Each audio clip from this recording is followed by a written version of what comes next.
Good morning, ladies and gentlemen, and welcome to this week's episode of the Hardwood Nations podcast. A special Sunday, game two of the NBA Finals tonight between the Boston Celtics and the Golden State Warriors. And there's my main man, Bryce Ward. What's going on, Bryce? Not much, man. Just glad to be here. How are you doing? I'm still waiting for you to say "living the dream" one day. I'm really waiting for you to say that because that's like the whitest thing I've ever heard in my life. It's not my style. Sorry. We may piss some people off today, but quite frankly, we don't give a fuck. But first, kudos to the Boston Celtics for winning game one of the NBA Finals. I still say Mhm. Golden State's going to win. We're going to go into predictions later. I believe Bryce still feels like Golden State's going to win this series, but kudos to Boston for winning game one of the NBA Finals. Because, of course, when you get help getting places, you might want to win so you don't look bad, right? I thought you just said you went and bashed the Celtics, and the I'm first not thing you did I'm not was bashing talk the about Celtics. getting there I'm with not help. I'm That's not the first bashing thing the you did. Celtics. I didn't bash them. I just said they got help. That's all I said. I didn't bash them. They still had to make tough shots. I told you that. I, They've made the yeah. toughest shots I've Mm. seen, like in a playoff series. The Celtics did that. But not only you, not only me, a lot of fans for the duration of this playoffs have been complaining about the referees. It seems to be more so than ever that the referees are dictating who goes where and how long these series are this season. It's been very, very, very glaring. We spoke about it offline a few weeks ago. I forgot what series it was, but we were like, this doesn't look good. And then, of course, the debacle of refereeing that was Miami and Boston. I'm just going to ask you in general terms. How do you feel as a fan of sports in general when it seems like the league is dictating who wins and who loses? Um, well, for me, in, in a wider scope of things, for me, it could be leading you down a path to where you eventually don't watch it all because it loses some of its magic. And I know this is something that, on some level, occurs basically in everything. There's some tampering, there's some shenanigans everywhere. Most all the sports leagues are they have an element of it. The problem is with the NBA, even for say some casuals, it's kind of clear when they start to do it and how effective it truly is. And with their controversy in the last like 10, 15 years, with was it the scapegoat they used? I can't remember that guy's name, but they basically, with that book and everything he came out with, everything got pinned on one guy. And yeah, it's a bigger issue in the NBA, it seems like, than other leagues. And it's an issue that I think for the most part is a little swept under the rug in terms of, I guess, how much accountability there truly is, because it gets brought up on like sometimes a game to game basis depending on what's going on in the games, but it's not really followed up on enough. Um, and just listening to some casuals and seeing some people talk about it that don't necessarily watch every game or don't have like a strict fan base like a team they follow. It's to see other people talk about it like that. It's hard to not pay more attention to it, and the more attention you pay to it, it just, like I said, it loses some of the magic for you. It loses some of the fun of watching it. So I don't know. Hopefully it doesn't, like, it has to turn off some fans to where they don't watch it, but apparently not enough because they're picking up fans and staying as popular as ever. So, I mean, NBA as a whole. So I don't know where this goes or if anything changes, but I definitely think more light needs to be shined on it, and more people need to be talking about it consistently until we can see some more changes, because right now it's just disheartening. Yes. I'm looking it up now. Forgive me. Um, And it's nothing new. It's been like this for a long time. But like I said, as a fan, how much can you personally take of it? It's like how as a kid, there's a lot of wrestling fans, and then a lot of people grow out of that. Yes, and there's nothing wrong with that. I had I my was a phase. wrestling fan, and I grew out of it. Yeah, Yeah, but some people stick with it. This is what I'm yeah. saying. It's like once you find out as like a kid, and you really start seeing it and understanding, you're like, this is fake. It loses its magic. This is shenanigans and it's tampering and it's gross sometimes because it's in your face and nobody wants to acknowledge it on the level that it seems to be like warranting the attention of. So When I was a kid and I found out that Bret Hart and Mr. Perfect were not enemies and actually liked each other, that was just devastating for me, by the way. Um, so I was a big Mr. Perfect fan. Uh, this is what I'm gonna say about the NBA, and I wish I would have invited my homie, but I knew he wouldn't wake up this early. So the NBA has been full of conspiracies since David Stern took over the league, I believe in 82, 83, 84, somewhere in there. Okay. The league has been full of conspiracies that have, in a sense, been proven. So I'm not going to bore everybody with all these history lessons, but they can Google the shit. Okay. Even Patrick Ewing arriving in New York, that was fixed too. Like people can Google this and see this. Michael Jordan retiring when in fact he was suspended. It's all there. One thing that the league has always done is protect brands. The players are the biggest brands. The team is the next brand. So it's kind of different from the NFL, where the NFL itself is a brand and you have to protect the shield. The NBA is different because you do protect your players and you protect your big markets: Los Angeles, Boston, New York, which is still funny to me because they can't get out of their own. So what we've seen in this year's playoffs, even before the most glaring one, was gross. It was really gross because referees can dictate the game by various foul calls, travel calls. Look, everyone travels, but you can dictate the game on when you decide to call it. All right. We just saw 3 points taken away from a 4 point game with the Miami Heat and Boston because they say the dude stepped out of bounds, and he clearly did not step out of bounds, and no one wants to claim who made the phone call to look at it. That's the fishy part. No, the NBA says they didn't call the refs to have them look at it because it happened 5 minutes later. So who the fuck made the call? Like, we don't know. So that's the fishy part about it. So as a longtime fan of the NBA, I lived through watching the Los Angeles Lakers get about 20 some odd free throw attempts in one quarter in a game 7 to move on to the NBA Finals when they beat the Sacramento Kings. It was disgusting. It was bullshit. These are some of the things that I've seen. What I saw personally between the Miami Heat and the Boston Celtics and the huge free throw discrepancy is crazy. Now, some people will say, I know you said it, but some people will say, well, your Heat shouldn't have been as aggressive on defense. That's how we play defense. That's not my issue. My issue is, especially if we're going up against a team that plays as good as defense as we do, then the call should be even. So I'm not saying don't make calls against Miami. That's not what I'm saying. If we foul you, make the fucking call. But I want that same call on the other end. So when Boston's hitting us, pushing us around, they need to call a foul too. So if Boston's getting 50 free throw attempts, Miami needs to get 45 to 50. And Riley agrees with me. Okay. That's what I'm saying. So I'm not saying that the fouls called against the Heat were wrong. No, that's absolutely not what I'm saying. What I'm saying is there were shenanigans on that court that Boston was getting away with that they would not call. And that's what was pissing me off in this particular series.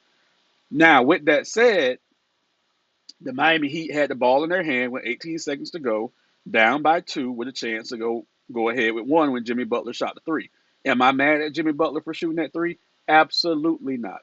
But he would have crushed the NBA's agenda had he made that 3 point shot and had we defended on the final play to win that game. So despite all the shenanigans that the NBA did, the Miami Heat still had a chance to win that game. The infractions throughout this playoffs made me actually consider not watching basketball again. And I'm going to make a confession with you. I'm still so disgusted. I didn't even watch game one of the NBA Finals. And I can't remember the last time I didn't watch the NBA Finals. Like, I don't even care at this point because I'm still disgusted by the officiating. Um, if you could fix it, how would you fix it going forward? If you were the commissioner of the league, how would you fix this? Hmm. Well, there has to be some sort of accountability amongst the peers and the players on terms in terms of how the referees carry themselves. Like how instead of thinking they're above everything, they need to work more as a team. And there's a lot of crybaby players out there, so it's not like Yes. you can listen Yeah. to them on every play. Okay, but then there's certain instances where things are just right in your face. And I think the refs' mentality of them being safe. They know they're protected from the league. They know they're on a mission for the league in a way. Hmm. There has to be like a top-down accountability and a change of tone, but that only happens when big sweeping changes. Like commissioner down kind of stuff.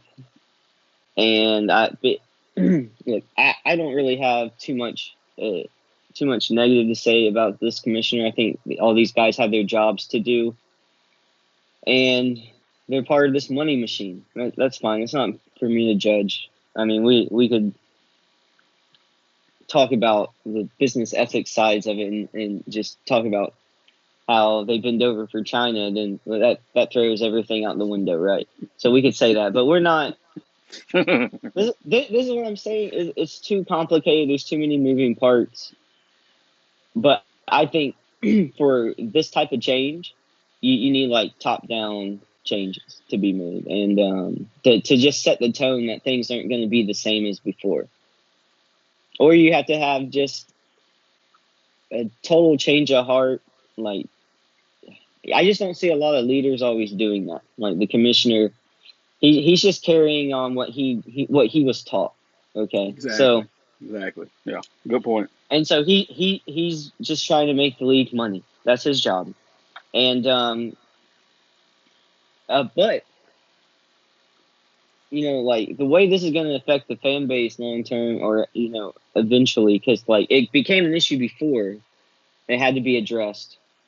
How far does it get before it has to get addressed again? And then what kind of change? What are you going to do this time? You can't do the same playbook as last time and blame one ref and move on when we know it's been going on with multiple refs for years.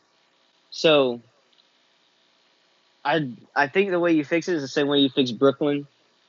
The Mm. Nets. You just have to have a complete tone change in what's expected. You have to come in and hire all new people. It's not an easy thing to do, but it's the same as like look, MLB baseball take a hit by actually coming down and figuring out ways to punish the steroid use. Right. But that wasn't necessarily in the best, uh, not the best money decision for the league. Maybe the excitement was kind of gone. Right. Right. Um, the NBA might have to take a step back to fix this, but I don't know if they'll do that because I mean, there's not a lot of businesses that will make that choice. So I don't know if there's a way you fix it, honestly, outside of just maybe the Players Association making a bigger deal about it. But like I said, I don't really know why anybody does this if everybody's still making their money. So I don't Well, know. baseball came through that, and now salaries are higher than ever, right? And the NBA has seen unprecedented growth as far as money. And even, you mentioned wrestling, even the WWE is making more money than they've ever made. And we know that's scripted, right? Here's my proposal to change it because I'm going to ask you a question. I'm going to make a Game of Thrones reference, but I just need to remember the guy's name. Cersei's father, what was his name? Tyler. Tywin. Okay. One of my favorite moments in Game of Thrones was when Joffrey, little bitch Joffrey, was at some meeting and I'm the king, I'm the king, I'm the king, I'm the king.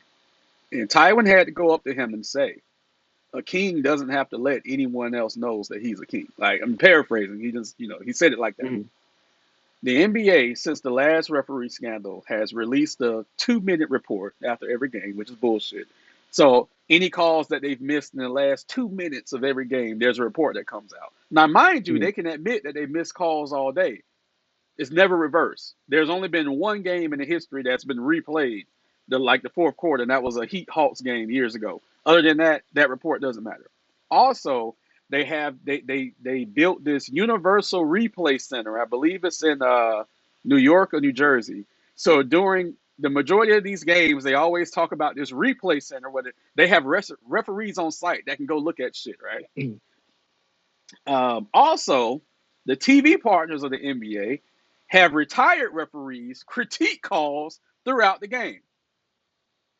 If you're not cheaters, why are you going out of your way to prove that you're not cheaters? You get what I'm saying? It makes Mhm. absolutely no sense. It doesn't. It doesn't make sense. This league has always been fixed. Always been fixed.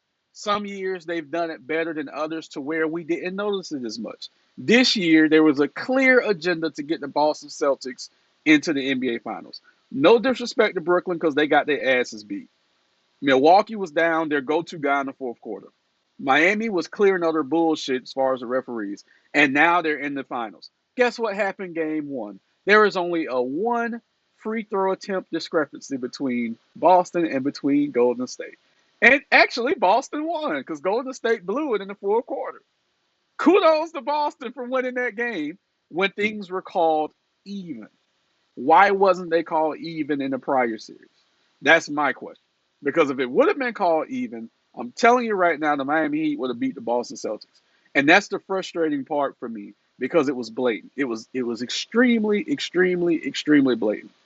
My solution to fix it is that after each and every game, the teams themselves have an official that reviews all calls, and then they send a report to the league office of what they find. That's how I think it gets fixed. Will they do this? Absolutely not. They won't do it. So send video footage to Boston, send video footage to Miami. Let those teams send a report back to the NBA and say, "Hey, this is what the referees missed. They need to be held accountable." Period. That's how I think you fix this. Um, But what comes but out of that? What the NBA saying, "Hey refs, so and so, hey, you missed this call." He's like, "Oh man, okay." What no, there has to be like, what are you gonna fine them? Or are they gonna get yeah, you're gonna fire them. suspended? If Okay, you no, if you have okay, that's what I'm Yeah, wondering. if you have so many infractions, you fire them. You hold them accountable, and you hold them accountable publicly. So I'm going to use another example. When I worked at a retail chain for years, if someone internally was caught stealing, the police were called. Of course, we didn't tell them the police was coming. The police would handcuff them and would march them around the entirety of the store, so other employees and customers could see what was going on. So you hold them accountable and you embarrass them. That's how I think it gets fixed. Will the NBA turn now? The refs, believe it or not, they have a referee association. So both sides would have to agree to this. Would the refs agree to this? Absolutely not. Would the NBA throw the refs under the bus like that? Absolutely not. But that's my idea for fixing it. Just saying. Uh, I'm Mhm. just saying because it's disgusting and it doesn't make any sense. So fuck this league, man. I'm telling you. I texted you. I said, man, I might not watch another game. I was dead serious. And what did you tell me? You got to watch because of this podcast. I was like, okay, Yeah. well, yeah. But look, and this is for the fans. And I'm going to be so real with this. If we ever disappear, you know why? Because we just said, fuck this shit. We're not watching it anymore, okay? Well, we'd probably be So back. Just like people would be like, they're not talking about basketball anymore. we'll We go talk back to about, like one or two viewers. yeah, we'll talk about Marvel Comics or some shit, right? Look, so tonight we have game two. With all this being said, we got game two tonight Mhm. in Golden State. If you're Golden State, you never want to drop game one at home. You just don't. Boston now has home court advantage. What are the chances that Boston wins game two tonight? Well, there's two teams, so they got a 50-50 shot to win. My take is Golden State, though. I think they have a bounce back game. Mhm. Golden State led the majority of game one, and like I said, Steph kind of disappeared in the fourth quarter, and they blew it. Boston went on like a 20-something run to close the game out. Um, I'm going with Golden State to win tonight, but you told me something the other day offline when I mentioned that the game was called down the middle, and you said the NBA has pretty much no dog in the fight to tinker with first game. Especially when they have the players and the teams in it that they want to Yeah, begin with.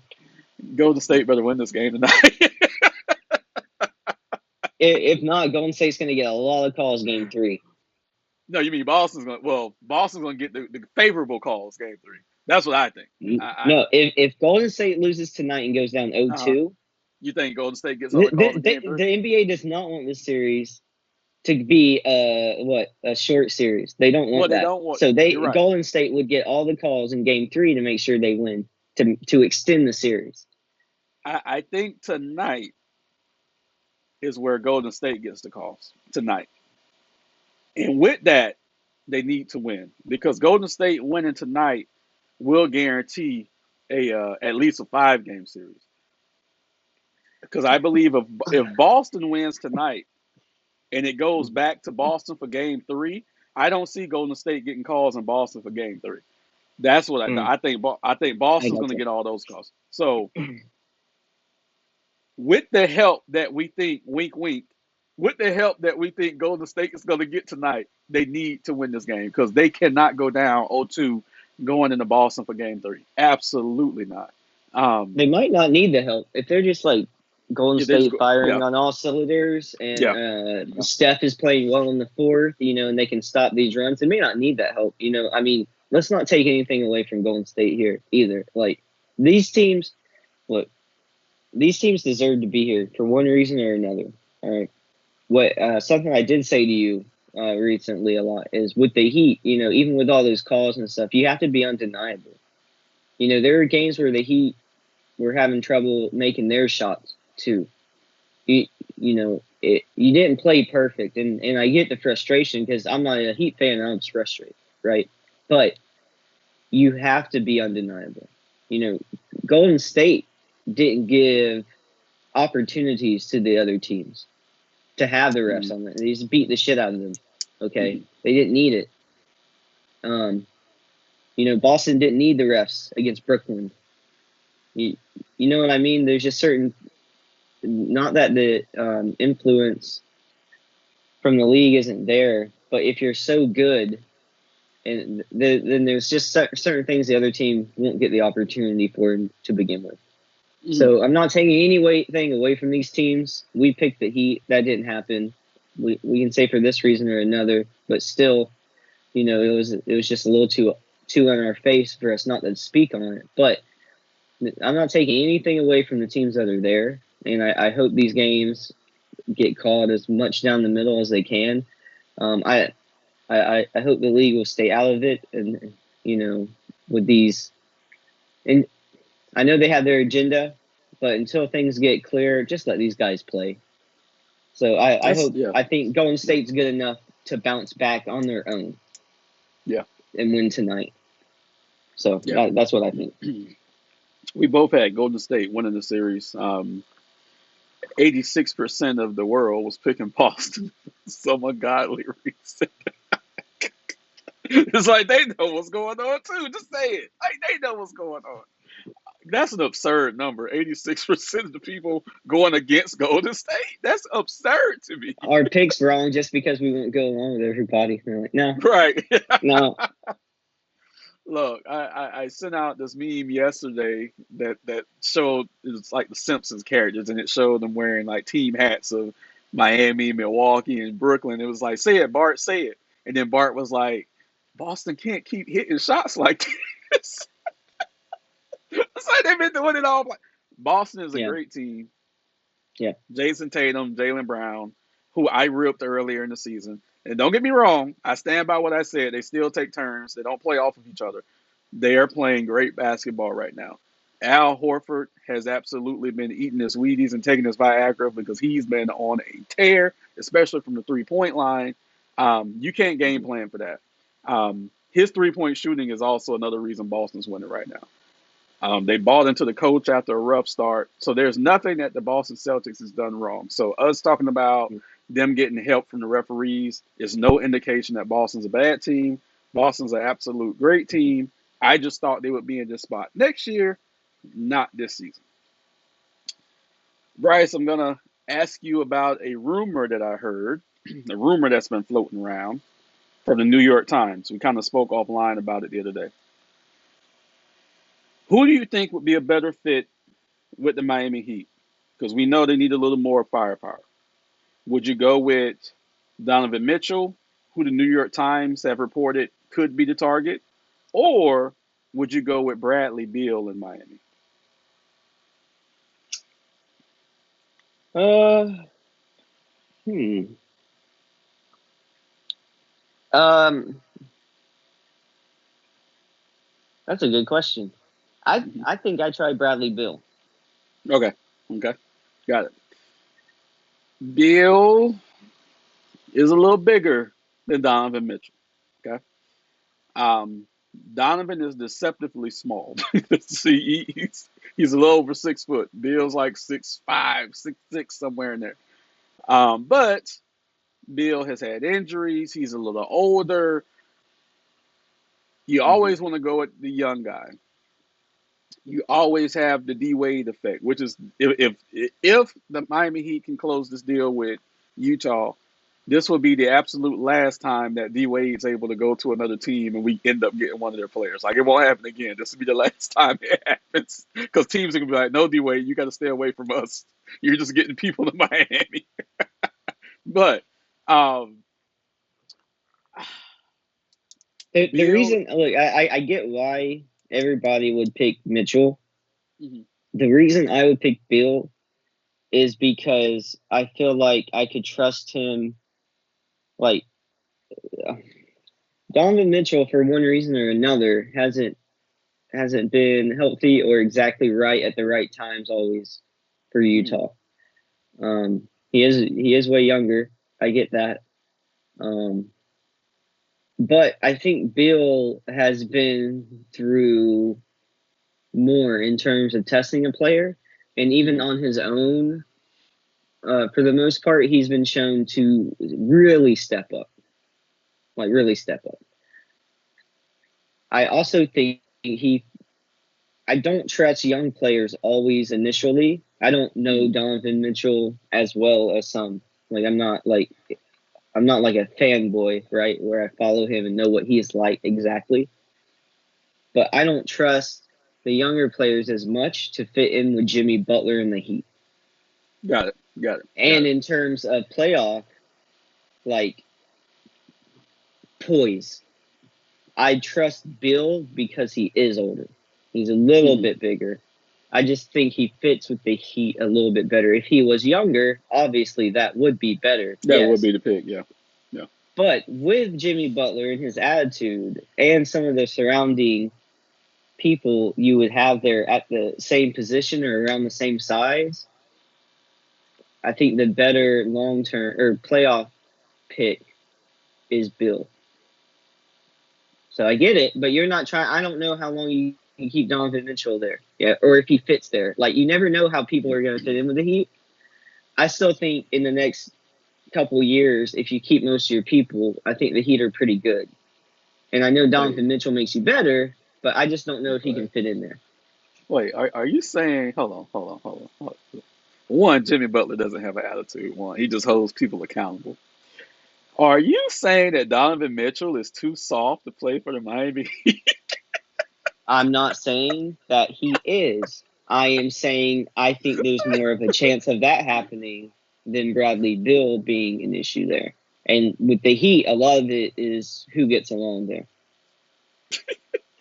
And I trust an older guy to do that than a younger guy. The younger guys have a problem, have a harder time with it. Yeah, I really feel, especially Let if Jimmy me. Butler's there.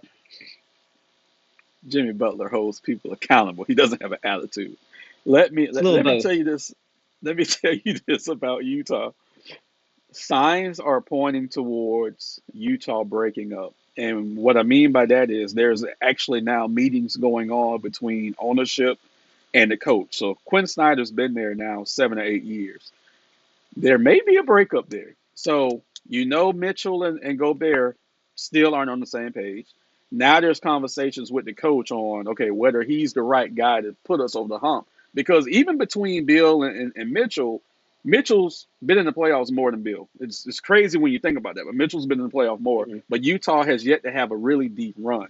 So now they're looking at the coach and like, hey, maybe it's you. You couldn't get these Mm-hmm. guys back on the same page. We're not having a deep playoff run. Because think about it. Conley's on his way out. Okay, great, old. He's on his way out. Mm-hmm.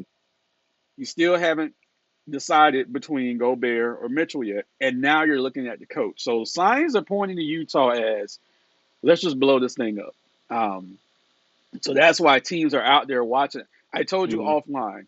Once free agency starts, I don't think anyone makes a big move until we figure out what's going on in Utah. If I'm Um, Utah, I think I move Gobert before I move Mitchell. Do you think Portland tries to make a run at Gobert? I think they move both. I Mm. especially if Snyder doesn't come back, I think it's gonna be a complete rebuild. So you move both. So that's where a team like Miami, and I'm gonna get to Orlando because Orlando could benefit from this too. That's how a team like Miami, who can offer you two scorers and can give you some money back because the contracts have to match up. So we always talk about Duncan Robinson and his contract. It'll make it easy for Miami to make a trade with Utah with Tyler Hero and Duncan Robinson. And I'm just going to say this. The optics of those two in Utah isn't bad optics at all. You should know where I'm going with that. So,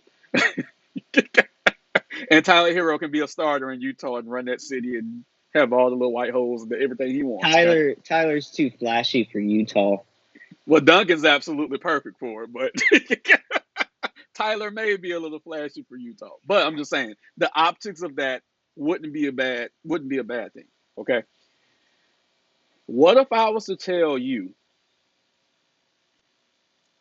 that Orlando could get involved and try to swing Mitchell or even Gobert? Now, how would you feel about that? Um, I think I think not making a run at Mitchell for a lot of these teams is a bad idea. Like not making a run. Like of course you would if you could bring over a talent like him, you do it.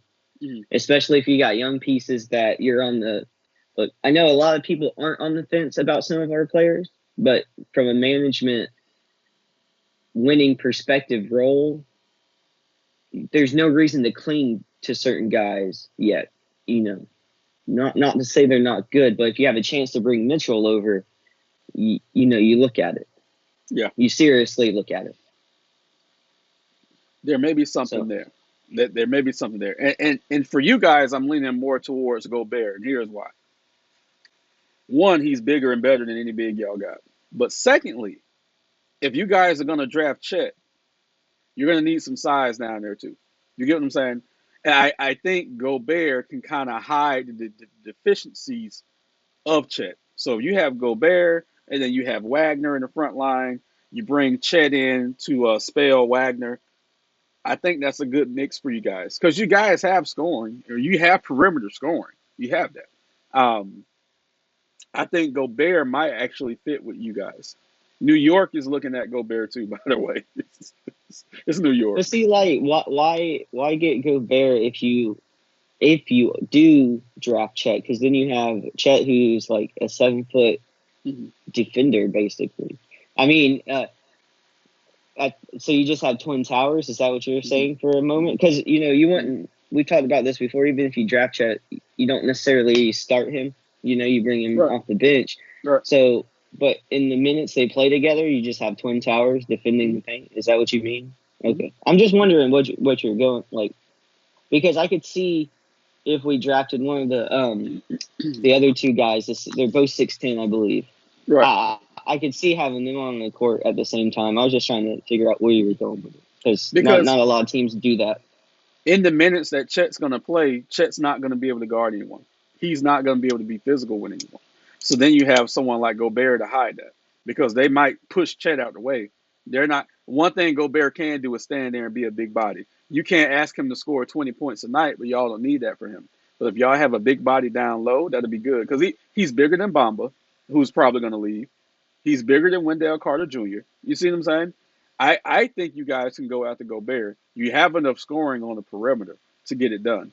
Um, Gobert is defensively, he's better than Vooch, but Vooch took up space. His feet work was slow, but he took up space, and that's what Gobert is good at. But like I said, New York is either looking at Gobert and Mitchell as well. So everyone right now is Yeah. watching Utah to see what happens. Another thing I'm going to ask you about: you guys lost one of your front office guys to Minnesota this week, and of course, Minnesota took Denver's president of basketball operations. We had a conversation offline about it was specifically about your team, and I told you, I said, if I was running a team, I would go to another team and get their best people and say, hey, come here, I'm just going to take you.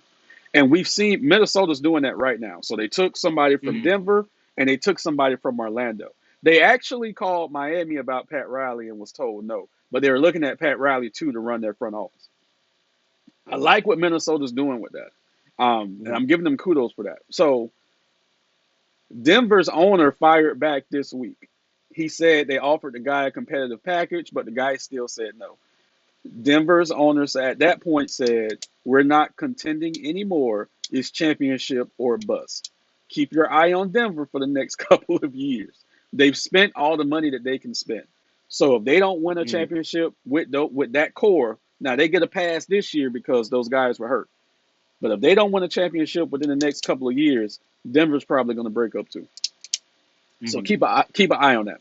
But I absolutely love what Minnesota did. You go out, you get guys from somewhere else, you bring them in, and see if they can reshape your organization. So I really, really, really like it. I like it. Mm-hmm. It's aggressive. I like that. I like aggressive. And they're just missing. They got some good young talent. They're missing some stuff. And this new management is clearly going to do their job to try to figure out what those things are. We'll see. D'Angelo's Russell's name is out there as well, um, where Minnesota may dangle him to get some extra help in. He had a decent playoff run. He's still not as consistent as I would like him to be. Um, but I don't think he's a great fit there. And plus, with him being gone, that'll give more shots to Anthony Edwards, who is an absolute stud. Mm-hmm. So, and the ball will be in his hands more.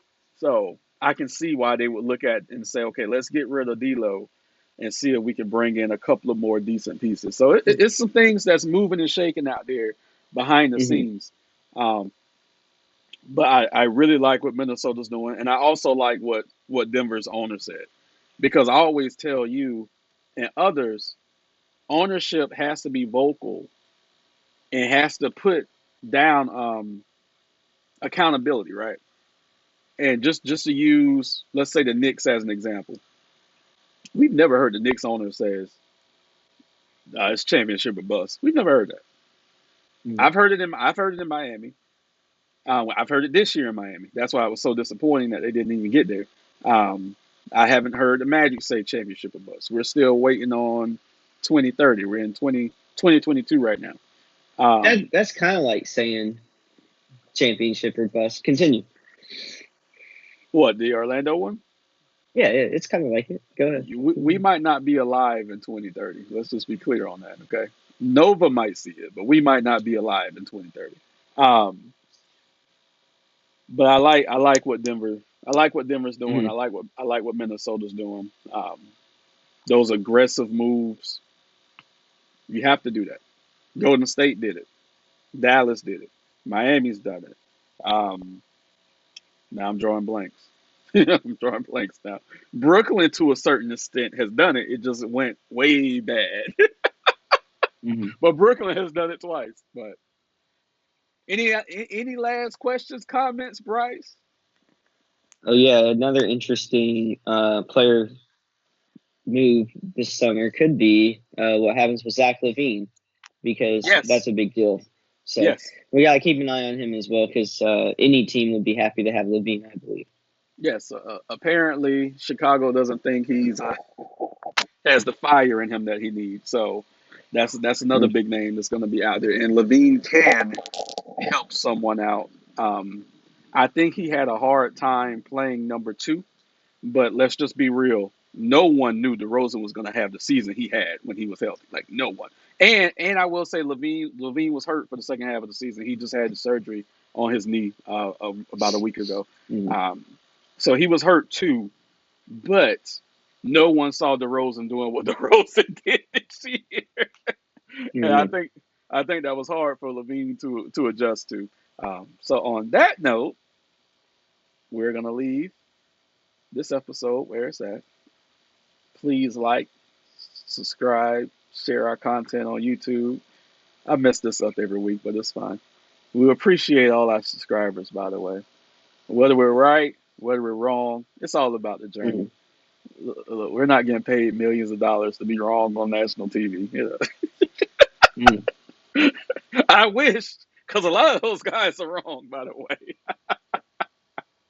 But Look, we we're appreciate all just out here talking shit, throwing our opinion. it's barbershop talk. Hmm. So I can say fuck LeBron if I want to, and you can say fuck Kevin Durant if you want to. And I don't Kyrie, need Kevin Durant tweeting people. I look, don't and need him Kyrie getting riled Irving, up. hey, Kyrie Irving to be sitting in the corner like, yes, yes. Mm. Yeah. You know how Durant is. Hey, he can tweet at us. It's fine. He can tweet at us. He just gets too worked up, man. I don't know what he's I'm so I don't know. And he just likes it, and then he gets tired of it and doesn't want it, and then I don't know. He he is so he's so weird to me. we as a as like a professional athlete, he's so weird to me. But yeah, I don't know. I need to get a shirt like Westbrook had that said cupcake on it. You know, they used to call Kevin Durant a cupcake. So I like cupcakes, though. I'm a fat boy. I like cupcakes. All right, guys. We will see you soon. Thank you very much.